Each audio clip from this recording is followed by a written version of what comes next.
Trenton, you do promise to graduate then, right? This trip wasn't in vain. Okay. What a privilege to be here today. I last stood on this stage 50 years ago, which is hard to imagine, 1972. But even though I was born in Sacramento, California, and spent some of my formative years there, I really always had very deep roots in Colorado. My grandfather, Dudley Nixon, my namesake, and his father, John Dudley Nixon, were descendants of an immigrant family from England who ultimately settled in Delta, Colorado, and established a pharmacy and a dairy farm in Delta for many, many years. We used to come from Sacramento to Colorado for all of our vacations. That's what we lived for every year.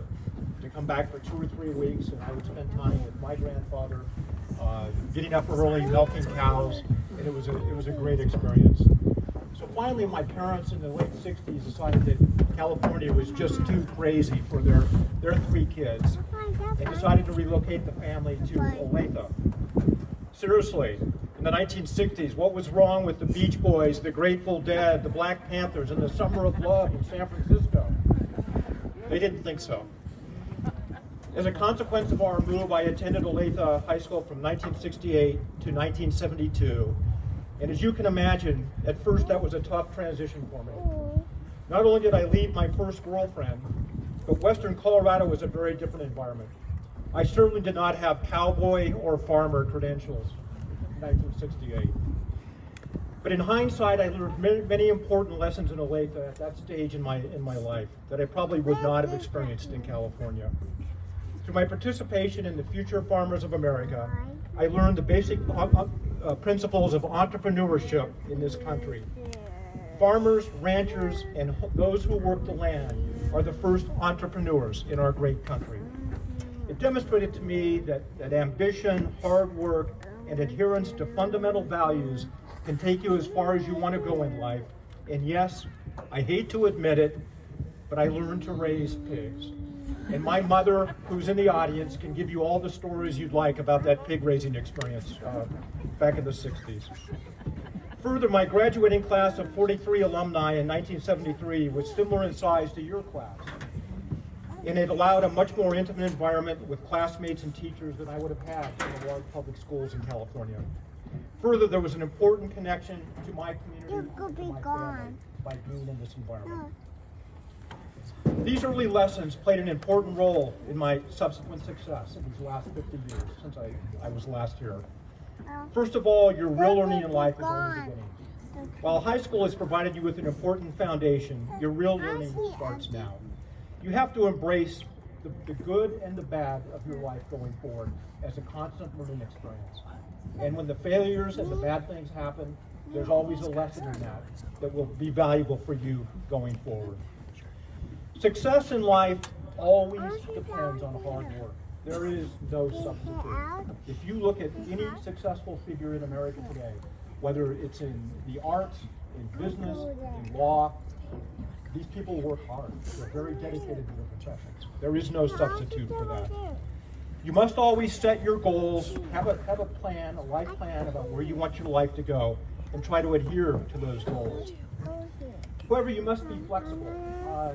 The greatest constant element in life is change. You've all been through the most serious health issue in this country in 150 years.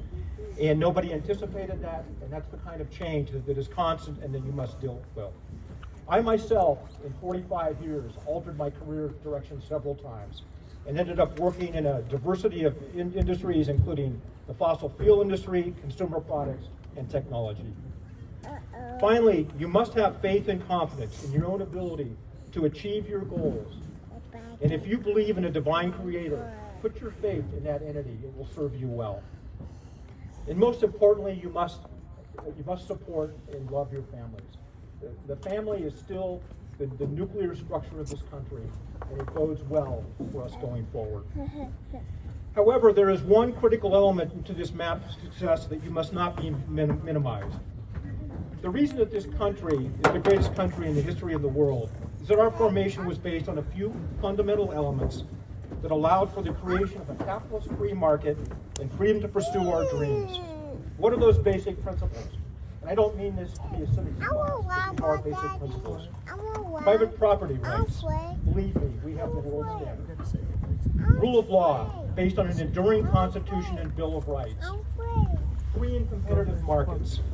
Limited government consisting of 3 branches with checks and balances. Fundamental human rights that cannot be restricted or controlled by government.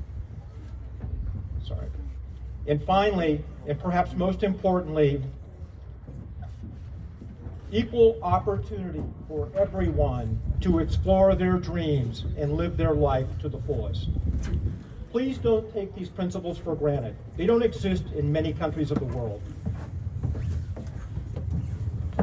I'm not here to talk about world politics if I can help it. Rather, I would like to speak to you about how this country, the greatest collection of the world, with differing backgrounds and viewpoints, who have learned to coexist peacefully, at least most of the time. Look at the rest of the world. Despots like Russia's Putin, who wants to recreate the communist Soviet Union, despite the fact that the political entity was an abject failure for all of its citizens. Putin is engaged in a brutal World War II style campaign against Ukraine, a democracy which threatens his dictatorship. I understand that this is far from Olathe and perhaps not in your everyday conscience. But please understand that this war and the outcome of this war will have major implications for the world order going forward. North Korea, Cuba, Venezuela's all failures economically, and all brutal regimes with human rights virtually non-existent. China is supposedly the emerging powerhouse, but it is also a country that has imperialist ambitions, significant human rights abuses, and is struggling to reconcile its communist ideology with the capitalism that is driving its growth. There are numerous other countries in the world with autocratic leaders that repress their citizens for their own ambitions. I'm also not here to gloss over the many historical sins in the U.S. We have the sins of slavery, of imperialism, of unjust foreign wars, of racism, and others. But the difference is that as a country, we engage in great introspection about these sins and make a real effort to remediate them through our legal and cultural institutions. I do believe that there are many inequities in the U.S. that must still be addressed, but I also don't believe in the constant disparagement of the U.S. for its historical sins. Please recognize that all of mankind has historical sins, and the strength of a country's leadership is its willingness to accept and correct those sins.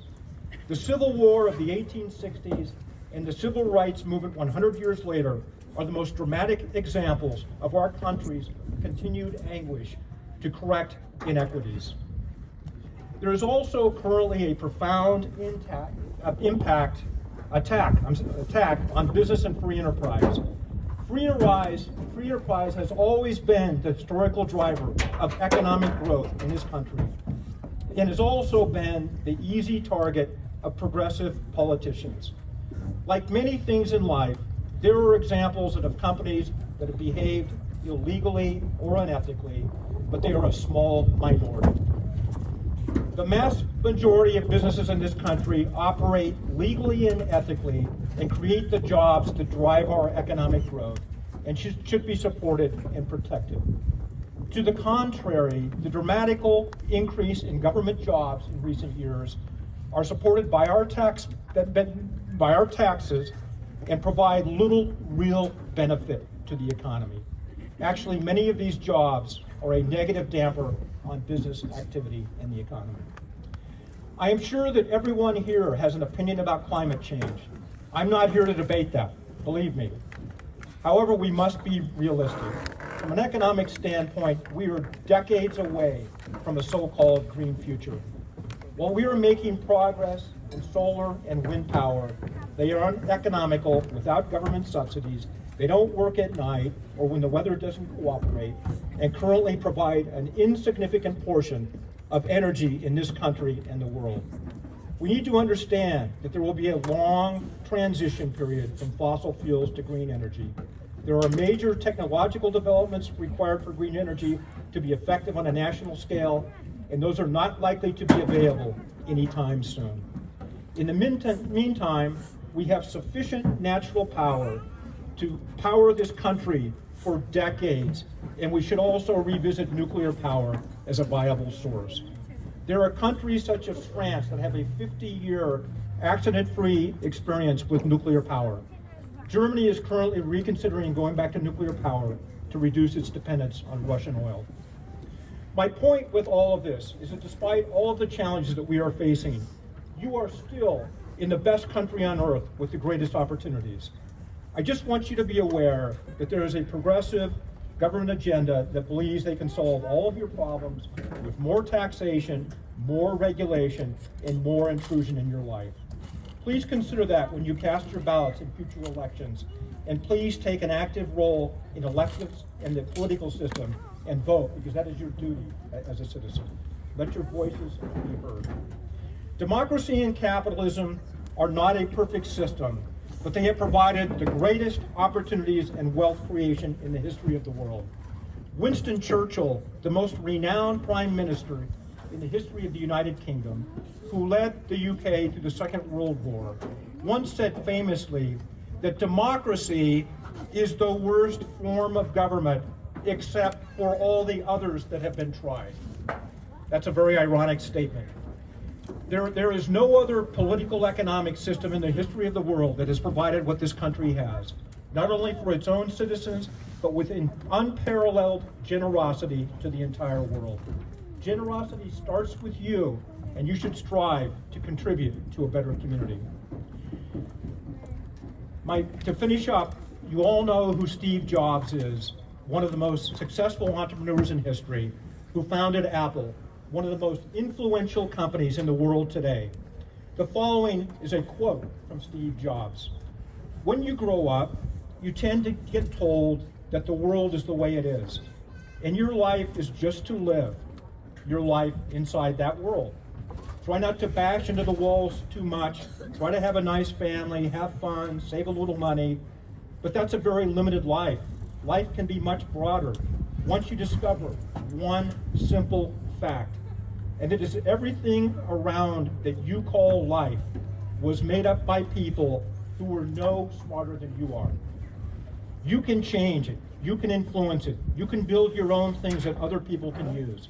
Once you learn that, you'll never be the same again. I encourage all of you to believe in yourself and go forward with the greatest confidence and optimism and achieve your goals and your dreams. Congratulations, and God bless you all. Thank you.